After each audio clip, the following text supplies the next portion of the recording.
ఈరోజు ప్రపంచవ్యాప్తంగా ఎన్నో సమస్యలు కూడా చర్చల ద్వారానే పరిష్కారం చేసుకుంటున్నారు. ఈవెన్ ఇజ్రాయెల్ పాలస్తీనా లాంటి సమస్యలు కూడా చర్చలు, కాల్పుల విరమణ లాంటి తదితర సందర్భాలు ప్రతివ్యూహాలుగా వాళ్ళు చేసుకుంటున్నారు. ఇక్కడ కేంద్ర కమిటీ సిపిఐ మావోయిస్ట్ పార్టీ కేంద్ర కమిటీ పదే 2-3 సార్లు లెటర్లు రాసి మేము చర్చలకు సిద్ధము, మాకు పరిస్థితులు బాగాలేవు, మా నాయకత్వాన్ని కలవడానికి అవకాశం ఇవ్వండి, మేము చర్చలకు అన్కండిషనల్గా చర్చలు చేస్తామనే మాట మాట్లాడుతున్నారు. సరే, ఆయుధం అనే విషయాన్ని పదే పెట్టడాన్ని మనము ఆలోచించాలి. ఎందుకంటే ఆయుధం అనే విషయము చర్చలలో పురోగతిలో వాళ్ళు చర్చించుకుంటారు. వాళ్ళ అత్యున్నత కమిటీకి కలిసిన తర్వాత వారు ఏమనుకుంటున్నారు, వాళ్ళు ఏమనుకుంటారనే స్వేచ్ఛ వాళ్ళకి ఇచ్చినప్పుడు చర్చలో ఒక ప్రతిపాదనలు తీసుకొని వస్తాము, మేము చర్చలు చేస్తాము అని చాలా స్పష్టంగా 2-3 సార్లు అన్నా కానీ కేంద్ర ప్రభుత్వం ఈ రోజు వరకు స్పందించకపోవడం చాలా దారుణం.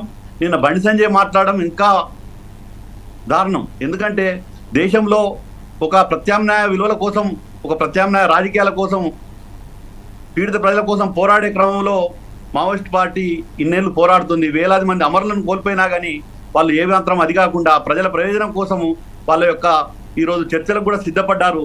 ఈ విషయాన్ని బండి సంజయ్ గుర్తించకపోవడం మరియు కరీంనగర్ జిల్లా ఉద్యమ ప్రాంతానికి సంబంధించిన బండి సంజయ్ ఈ విధంగా మాట్లాడడం చాలా దారుణము. ఎందుకంటే ఒక సామాజిక, రాజకీయ, ఆర్థిక సమస్య గుర్తించాల్సిన ఈ అంశాన్ని కేవలం మేము ఆయుధంతోనే సమాధానం చెప్తామనే మాట చాలా దారుణం. ఎందుకంటే ఈరోజు మనం చూస్తూనే ఉన్నాము, వెంగళరావు కాలం నుంచి కూడా మేము మావోయిస్టులను అంతం చేస్తామని చెప్పి చెప్తూనే ఉన్నారు.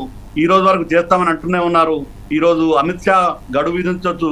ఈ గడువు విధించినంత మాత్రాన మావోయిస్ట్ పార్టీని అంతం చేస్తారనుకోవడము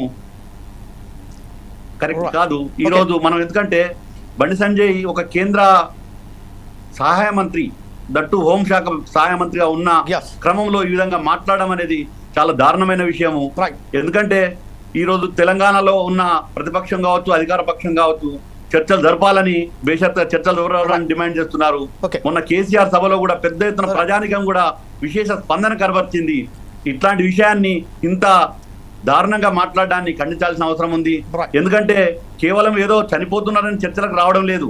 ప్రజల సమస్యలు ఏ విధంగా పరిష్కరించాలనే ఉద్దేశంతోనే ఆదివాసుల హక్కులను ఎట్లా కాపాడాలి, మధ్య భారతంలో ఆదివాసుల చట్టాలను ఎట్లా కాపాడుకోవాలనే ఉద్దేశంతోనే ఈ రోజు మావోయిస్ట్ పార్టీ కూడా చర్చలకు సిద్ధపడిందని అనుకోవచ్చు. ఎందుకంటే వాళ్ళు I will come back to again. ఇప్పుడు మనం ఒకసారి బండి సంజయ్ గారు ఏం మాట్లాడదాం. First of all Gajarla Ashok గారి దగ్గరికి వెళ్లే ముందు మనం బండి సంజయ్ గారు ఏం మాట్లాడారు,